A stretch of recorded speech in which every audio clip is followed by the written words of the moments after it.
Several years ago, my uncle invited me and my cousin Mark to come down and run in the Falmouth Road Race with him. The Falmouth Road Race is a 7.2-mile fun run that they hold on Cape Cod every August. My uncle lived there, and my cousin Mark was a really serious runner. I was not a serious runner, so I said thanks, but no thanks, and they went ahead with their plans. And then at the last minute, my cousin Mark had to bail out, and my uncle's gonna have to run by himself, so I said, sure, I'll take Mark's spot. I said that even though being from Western Massachusetts, I'm opposed to Cape Cod on principle.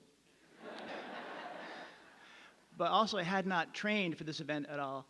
But this was a much earlier part of my life when I thought I could do things. So my wife and I drove down on a Saturday, and we met my aunt and uncle at their place, and they had a big pre-race dinner, pasta and meatballs and garlic bread, and they had these things called stuffed quahogs, which are these giant clams they hunt down there on Cape Cod because they're savages.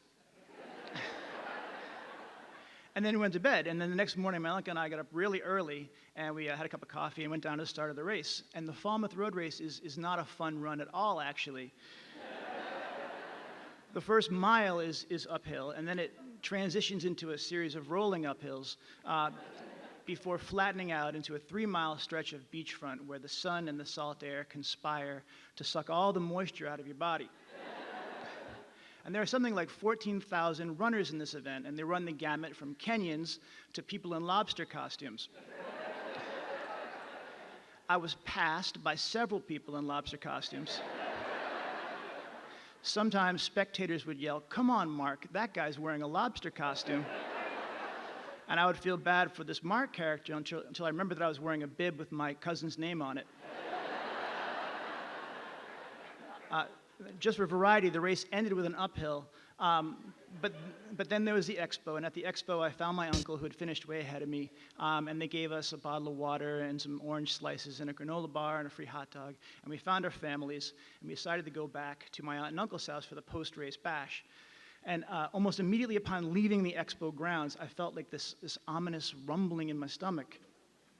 And it wasn't terrible, but I knew I was gonna have to deal with it at some point. And if I had any choice in the matter, I didn't want to deal with it in a porta-john at a 14,000-person expo. The first problem was that my wife had to park about a mile from the finish because of the crowd. And by the time we got to the car, I was feeling a lot worse. The discomfort was coming in waves at that point, and each wave was a lot stronger than the one before it. The other problem was that she'd had to park in a residential cul-de-sac where like every available spot of asphalt had a car on it, and they were all trying to leave at once. It took us like 20 minutes just to back out of the spot we were in and join this long line of cars going nowhere. And at that point, like I was in trouble. I was starting to sweat, I was cramping up. My wife was maintaining an admirable calm, which was impressive. I mean, the stakes were high for her too.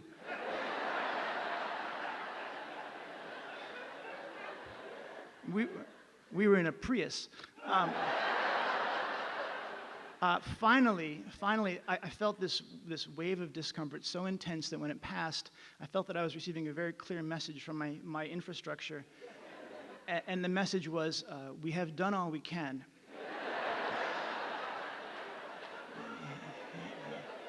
You have 90 seconds. And at that point, we were paused, we were stuck in front of one of these classic Cape cottages with the shingles and the buoys and all that bullshit. And there was a family picnicking on the front lawn. And I said to my wife, I said, look, I have to ask them. And she was just kind of staring straight ahead at that point. So I get out of the car and I walk up the lawn and they look at me and I say, "I'm sorry to bother you, just a lot of traffic and a lot of Gatorade. Could I just borrow your bathroom for a second?" And I could tell they were suspicious. But there was an older man in the lawn chair. I think it must have been his house, and he looked like maybe he was a veteran, like he had seen some stuff in his life. And he kind of nodded towards the door, and one of his daughters showed me in, and they showed me to the upstairs bathroom, and I went up there to the bathroom, and I closed the door, I locked it, and I'm gonna spare you the details. Perhaps your own life experience can fill those in.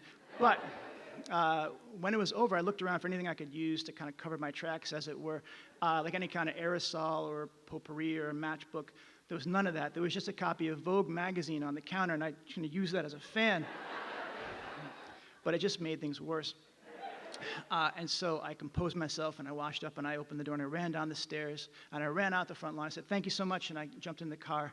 And my wife said to me, "Are you okay?" And I said, "Just get us out of here." But we were still stuck in traffic. And we had to sit there for 15 more minutes as members of that family went into the house and then just came out and stared at me, looking completely appalled. I think about that family sometimes. And I wonder if, if every year they gather for the Falmouth Road Race. And if they do, I wonder if they ever tell the story about the time this mystery man jumped out of a car and just destroyed their lovely upstairs bathroom. And I hope they can laugh at that story. I know that whenever I think about it, I'm completely mortified. And for me, the only silver lining is that at least they think that mystery man was my cousin Mark. Thank you.